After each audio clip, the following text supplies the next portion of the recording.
kita memerlukan reformasi jilid 2. Termasuk dalam hal itu adalah hukumnya.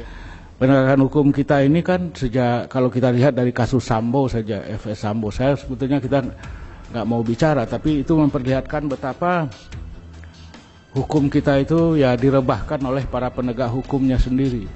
Kita lihat itu rekayasa, kejahatan, ya, pembunuhan itu dilakukan oleh aparat yang seharusnya menegakkan hukum.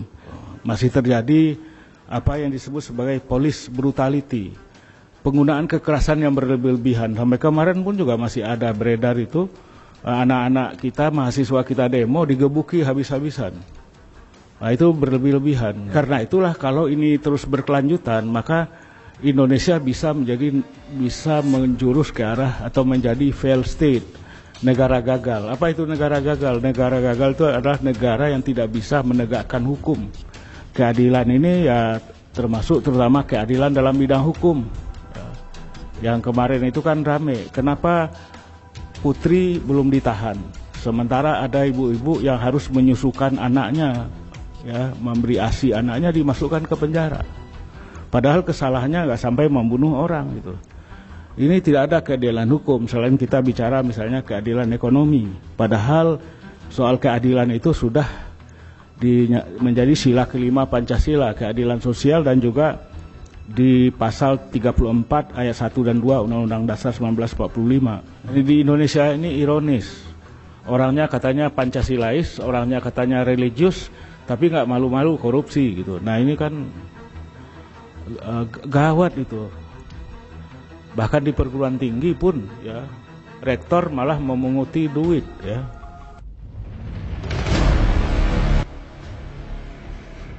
Almarhum Azumardi Asra dikenal sebagai sosok cendekiawan muslim yang aktif memberitahu kritikan terhadap pemerintah.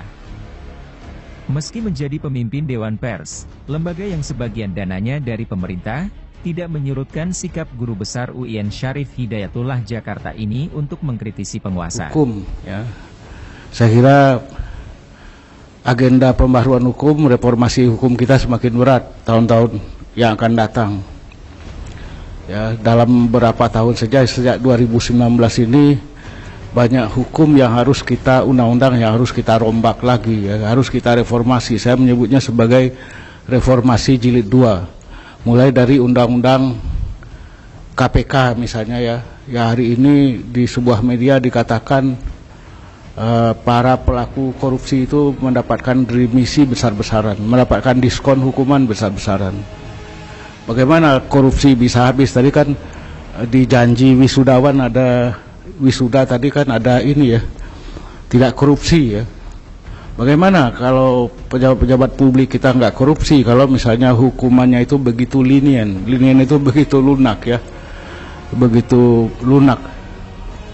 Nah, itu satu. Kemudian ada lagi undang-undang Minerba, undang-undang Cipta Karya yang intinya mencerminkan ketidakadilan kepada para buruh, tenaga kerja, kepada lingkungan hidup, ya kan. Undang-undang Cipta Kerja nggak memerlukan lagi AMDAL sekarang ini. Yang penting investasi walaupun lingkungan hidup kita rusak. Nah, jadi ini untuk yang di wisuda hari ini ya coba dipikir-pikir aja deh gimana nih bersama-sama, yang untuk kita nggak mau membebani ya, enggak lah, tapi ini harus kita suarakan terus-menerus ya. Banyak sekali beban dalam soal hukum ini ya. Saya termasuk dengan Mbak Asvina dan Mbak Bibip ada di sini, dan juga Mas Azul ini berjuang bagaimana RKUHP itu tidak menindas, tidak represif ya. Sekarang ini represif sekali. Tapi alhamdulillah kita berhasil menyampaikan usul-usul revisi ya, perbaikan bagi RKUHP itu yang memang kita perlukan juga dalam rangka dekolonialisasi hukum kita perlukan. Tapi pada saat yang sama jangan justru jangan restriktif atau bahkan membatasi kebebasan kita ya. Nah, saya sudah menyiapkan PowerPoint, judulnya itu mengenai, intinya adalah penegakan hukum, keadilan dan hak asasi manusia, HAM, membangun kepolisian dalam demokrasi ya. Ini sebetulnya banyak sekali subjek yang tercakup dalam judul ini, banyak sekali ya. Kadang-kadang saya juga bingung bagaimana harus menjelaskannya. Misalnya mengenai penegakan hukum. Penegakan hukum kita ini kan sejak, kalau kita lihat dari kasus Sambo saja, FS Sambo, saya sebetulnya kita nggak mau bicara, tapi itu memperlihatkan betapa hukum kita itu ya direbahkan oleh para penegak hukumnya sendiri. Kalau istilah orang kampung saya itu ya tongkat membawa rebah katanya, tongkatnya membawa rebah itu. Kita lihat itu rekayasa kejahatan ya, pembunuhan itu dilakukan oleh aparat yang seharusnya menegakkan hukum. Jadi ini menurut saya sih kita menemukan banyak sekali keganjilan, keanehan-keanehan yang sayangnya ini dilakukan oleh salah satu dari aparat hukum ya. Dalam hal ini penegak hukum, yaitu kepolisian. Sebetulnya kalau kita bicara mengenai penegakan hukum ya dan HAM, sebetulnya kita harus bicara juga mengenai kejaksaan ya, dan peradilan. Ini kan juga bermasalah. Tidak ada yang tidak bermasalah dari kejaksaan dan peradilan. Peradilan kita itu memberikan diskon besar-besaran pada koruptor misalnya, ya kan. Di samping udah lemah, undang-undang KPK-nya udah lemah, ditambah lagi oleh peradilannya. Tapi kita nggak membahas itu karena terlalu rumit untuk bisa dibahas semuanya ya. Tapi yang jelas penegakan hukum kita ya seperti itu ya, masih memerlukan kerja keras kita. Jadi dari sudut itu mungkin bisa kita juga bisa katakan ya, argumennya reformasi yang sudah berjalan 20 tahun ini belum membuahkan hasil yang betul-betul menyenangkan lah dari sudut penegakan hukum. Bahkan publik mempersepsikan bahwa penegakan hukum tidak berjalan dengan baik ya.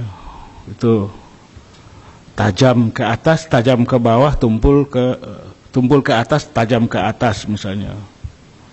Dan juga karena penegakan hukum seperti itu, maka kemudian mengakibatkan demokrasi kita mengalami kemunduran yang disebut sebagai decline. Demokrasi decline of democracy, atau menjadi flow demokrasi, menjadi demokrasi yang cacat. Atau dalam konteks kebebasan pers, kebebasan berekspresi disebut sebagai illiberal democracy, demokrasi yang tidak lagi bebas mengekspresikan keinginan kita ya. HP kita dibajak, kalau misalnya yang kritis-kritis ya kan, tadi ngobrol lagi dengan Mbak Asvin dan juga Mbak Bibip yang dibajak HP-nya. Kita nggak tahu persis siapa yang membajak gitu ya, atau yang melakukan perundungan ya. Perundungan itu di mana-mana Pak. Jadi saya sebagai saya dengan Bung Azul sebagai orang yang bergerak dalam perlindungan pers, sekarang banyak sekali podcast yang itu dirundung dan diriksa, diintimidasi. Riksa itu intimidasi dan dirundung, dibully oleh pihak-pihak tertentu. Jadi ini memang menjadi masalah yang sangat berat deh. Dan oleh karena itulah kalau ini terus berkelanjutan, maka Indonesia bisa menjurus ke arah atau menjadi failed state, negara gagal. Apa itu negara gagal? Negara gagal itu adalah negara yang tidak bisa menegakkan hukum, tidak bisa melindungi warga negaranya. Itu salah satunya ya, pengertian failed state. Di samping juga misalnya failed state itu adalah negara yang tidak mampu memberikan kesejahteraan pada rakyatnya, di mana ketidakadilan ekonomi terjadi di mana-mana. Itu juga bisa menjadi failed state. Tapi dalam konteks kita pada hari ini, failed state itu adalah negara yang tidak mampu menegakkan hukum, melindungi warga negaranya ya. Kita lihatlah kelompok-kelompok minoritas masih saja ditindas ya kan. Terakhir kan ya pejabat-pejabat memberikan isyarat-isyarat yang tidak benar, wrong message to the public. Misalnya kemarin di Bandung meresmikan sebuah kantor dari kelompok yang sangat intoleran. dalam intra-Islam, sesama Muslim. Itu di Bandung itu terjadi. Itulah wrong message yang diberikan ya. Nah itu, jadi saya sih berulang kali mengimbau kepada para pejabat publik harus berhentilah ya, memberikan perlakuan yang tidak baik kepada kelompok-kelompok minoritas. Apapun minoritasnya, minoritas mungkin aliran, denominasi dalam sebuah agama, mungkin juga aliran dalam etnik, misalnya etnisitas dan seterusnya itu. Tapi kan sering itu tidak dipedulikan. Kemudian juga soal keadilan ya.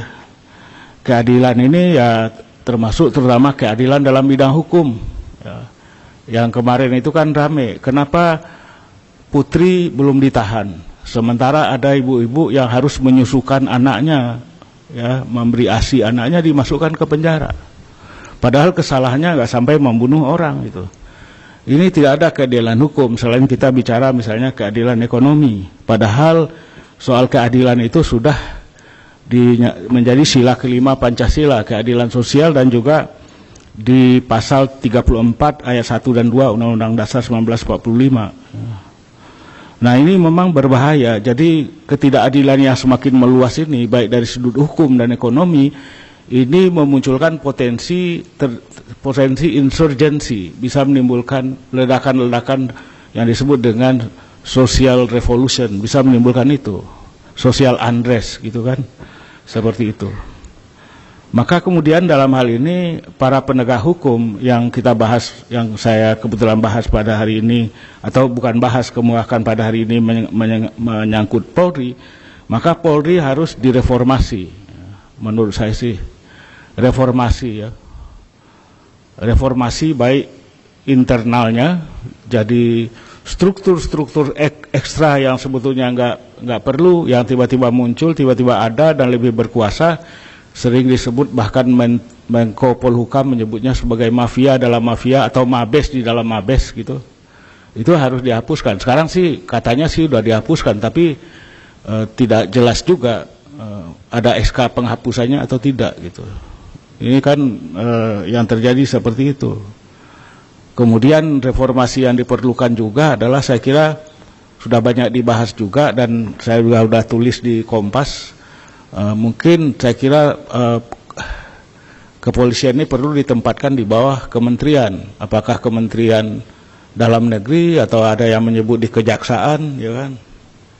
Ini sebetulnya diskusi sudah lama, tapi belum bisa juga diletakkan. Ya, kalau tentara TNI bisa ditempatkan di bawah Kementerian Pertahanan, kenapa polisi tidak? Ya, dan kita melihat banyak sekali terjadi kepinjangan-kepinjangan gaya hidup yang hedonistik ya, yang disorot oleh kamera itu iseng itu, moto misalnya baju kemeja Burberry misalnya, atau jam yang sangat mahal yang harganya mungkin puluhan juta atau ratusan juta ya. Ya, syukurnya tidak media atau wartawan atau jurnalis tidak menyorot jam saya gitu kan. Kalau dia sorot jam saya ini mungkin, wah ini Ketua Dewan Pers jamnya kok jam kuno bener ini, paling harganya nggak sampai sejuta gitu kan. Malu juga, tapi ya sudahlah. Ya. Nah, jadi itulah saya mengusulkan selain tadi itu pembenahan struktural itu juga saya kira kita harus membangun polisi yang dalam konteks demokrasi, dalam demokrasi ya. Jadi kita harus lebih banyak lagi memberikan penyuluhan mengenai HAM misalnya. Memang sudah juga, tapi kok nggak mempan kembali lagi ya. Saya termasuk beberapa kali memberikan itu ya. Sebetulnya Dewan Pers juga punya MOU dengan kepolisian untuk memperbaiki keadaan ini, tapi di lapangan tidak selalu bisa dikontrol. Masih terjadi apa yang disebut sebagai police brutality, penggunaan kekerasan yang berlebih-lebihan. Sampai kemarin pun juga masih ada beredar itu, anak-anak kita, mahasiswa kita demo digebuki habis-habisan. Nah itu berlebih-lebihan ya. Walaupun mungkin skalanya tidak seperti dulu demo mahasiswa pada waktu melawan atau menentang undang-undang Omnibus, RUU Omnibus itu kan, atau yang perubahan undang-undang undang-undang KPK itu kan banyak yang ditangkapi, betul, dan nggak jelas kesalahannya. Saya terpaksa menelepon petinggi Polri agar mahasiswa dari kampus saya dibebaskan, ya kan?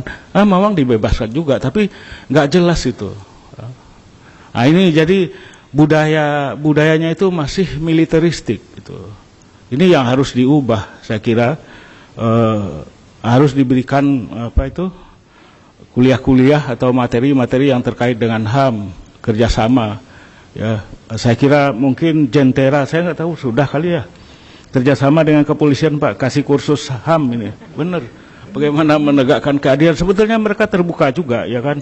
Cuma di lapangan itu masih sering eksesnya itu tidak terkontrol, ya kan. Kita harus mengarahkan polisi ini menjadi civil police. Jadi polisi yang lebih merupai lebih sipilian daripada militeristik gitu. Yang itu kita inginkan. Saya pernah dulu terlibat sebagai co-chair ya, sebagai dalam pengembangan proyek community policing ya, di beberapa tempat di Indonesia, di Bekasi itu. Saya kebetulan co-chairnya bersama dengan Wakapolri waktu itu, udah agak lama. Nah, tapi proyek itu udah macet sekarang ini ya. Nah, jadi inilah yang saya kira perlu kita bangkitkan kembali community policing ini di dalam membangun kepolisian yang lebih human, tidak represif seperti yang terjadi pada masa sekarang ini. Memang orang bisa saja misalnya seolah bernada justifikasi. Polisi kita di Indonesia mungkin lebih baik dari polisi Amerika. Polisi Amerika kan suka nembakin orang hitam misalnya, nginjak. I cannot breathe katanya, saya nggak bisa bernafas, itu kan kita lihat di TV itu. Dan terus menerus memang ratusan orang hitam dan orang Asia itu maksudnya Chinese itu dibunuh oleh kekerasan polisi di berbagai tempat di Amerika ya. Tingkat kekerasan itu lebih keras di sana. Cuma itu tentu saja bukan contoh yang baik. Kita harus lebih baik dari Amerika, termasuk polisinya harus lebih baik. Maka kita harus bersama-sama membangunnya gitu. Nah, saya juga mengungkapkan beberapa masalah yang dihadapi oleh Polri secara internal gitu ya, pelanggaran etik, ya kan, pelanggaran integritas tidak berintegritas. Integritas itu sebetulnya sebetulnya prinsip yang membuat orang tidak korupsi ya. Dan di Indonesia ini ironis. Orangnya katanya Pancasilais, orangnya katanya religius, tapi nggak malu-malu korupsi gitu. Nah ini kan gawat itu. Bahkan di perguruan tinggi pun ya, rektor malah memunguti duit ya.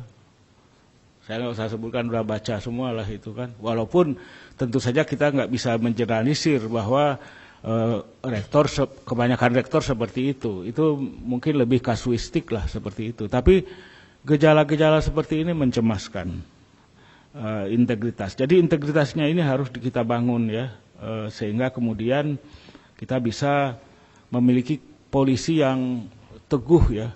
Sebetulnya kalau dilihat dari sudut penggajiannya, gajinya sudah cukup lah gitu kan. Apalagi dikasih uang makan ya, uang makan juga dikasih di polisi itu.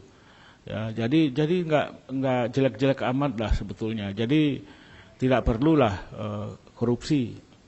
Masalahnya kemudian memang godaan untuk gaya hidup yang materialistik dan hedonistik, itulah yang membuat orang kemudian melakukan korupsi.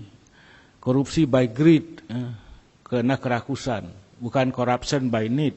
Ya, nah, ini yang terus-menerus terjadi, dan di tengah pelemahan undang-undang KPK dan juga KPK-nya sendiri yang juga kehilangan integritas, kehilangan kepercayaan, maka kemudian korupsi semakin rampant, semakin merajalela ya, di tanah air kita ini.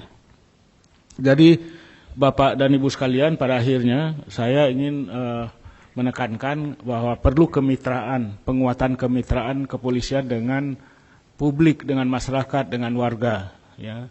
Tidak bisa misalnya polisi ini dibiarkan sendiri, ya. Harus ada kemitraan, itu harus diperkuat, termasuk tadi yang saya katakan itu pembangunan misalnya kembali proyek community policing ya, di antara warga ataupun komunitas dengan polisi.